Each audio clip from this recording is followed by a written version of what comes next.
neither the government nor the bureaucrats or politicians, nor do they have a hand on the nerve of the people. Jail में जब सदर जरदारी की जबान काटी गई, ये मत समझना कि हमें जंग नहीं आती, हमें ही जंग आती है और किसी को नहीं आती। उन पर तशद्दुद किया गया और उसके बाद उनको अस्पताल मुंतकिल किया गया।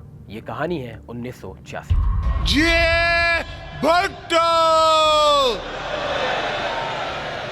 जब सदर फारूक लगारी ने बेनज़ीर भुट्टो की सियासत का तख्ता उल्टा तो उसके बाद कॉन्सिक्वेंसेस उनकी फैमिली को भी फेस करने पड़े, जिसमें सर फहरिस्त नाम आया सदर आसिफ अली जरदारी का।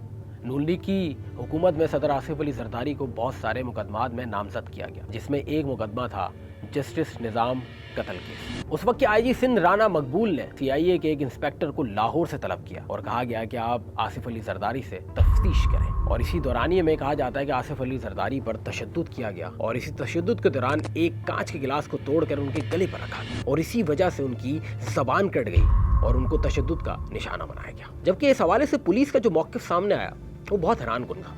पुलिस ने कहा कि सदर आसिफ अली जरदारी ने डिटेंशन के दौरान खुदकुशी की कोशिश की, जबकि मुझे ऐसा लगता नहीं, ना आपको ऐसा लगता होगा कि सदर आसिफ अली जरदारी जैसा शख्स खुदकुशी की कोशिश कर सकता है, कभी भी नहीं। और उसी के बाद सदर आसिफ अली जरदारी की बहन ने कुछ महीनों बाद कोर्ट में एक अपील दायर की थी इसी केस के हवाले से। अब आप सोच रहे होंगे कि ऐसा कौन सा पुलिस इंस्पेक्टर था जिसकी इतनी मजाल के एक साबिक वजीर आजम के शौहर पर वो तशद्दुद करे, उसको मारे और उसकी जबान काट दे। लेकिन ये अपने आप में एक मुनफरिद किरदार था। अगर आप नवीस सईद की कहानी जाकर पढ़ें तो आप हैरान रह जाएंगे। नवीस सईद 1984 में पुलिस के महकमे में भर्ती हुए, कबड्डी के कोटे में ये पुलिस में आए और चैंपियन बने। उसके बाद इनकी सिफारिश की गई, ये बतौर एएसआई महकमे में आए और उसके बाद फौरी तौर पर सब इंस्पेक्टर बन गए। उसके बाद इन्होंने बहुत सारे इनकाउंटर किए, तकरीबन 10 से ज़ायद बड़े मुल्ज़मान का इनकाउंटर करने के बाद इनकी तो किस्मत ही खुल गई। उसके बाद ये सियासतदानों के शतरंज के मोहरे बन गए, जैसे हर बार होता है। जैसे हर बार हाई प्रोफाइल पुलिस अफसर को सियासतदान इस्तेमाल करते हैं, जिसके अंदर राव अनवार का नाम सर फहरिस्त आता है, आप सबने सुना होगा। इसी तरह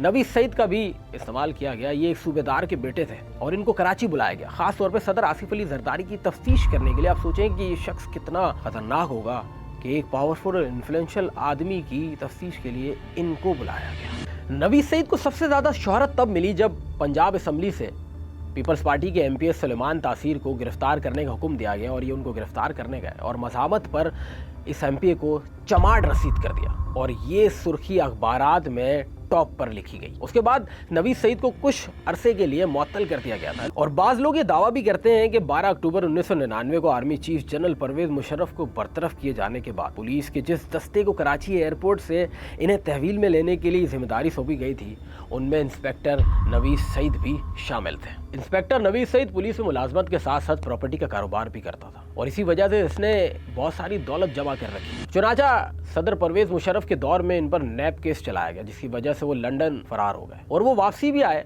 और महकमे में उनकी बहाली भी हुई, लेकिन 2005 में एक ज़मीन के तनाज़े पर उनको कत्ल कर दिया गया। जहाँ तक बात रही निज़ाम अहमद जस्टिस केस की, तो 2008 में कराची की कोर्ट ने इस केस को सदर आसिफ अली जरदारी के खिलाफ ख़त्म कर दिया क्योंकि सबूत ही नहीं मिले। आज सदर आसिफ अली जरदारी सीट पर विराजमान है और पाकिस्तान के सदर हैं। और उस रात ऐसा क्या हुआ था, ये कहानी, ये वाकया एक तारीख बन गई है क्योंकि उसको बताने वाले या तो सीटों पर मौजूद है या तो फिर वो ज़मीन के नीचे है।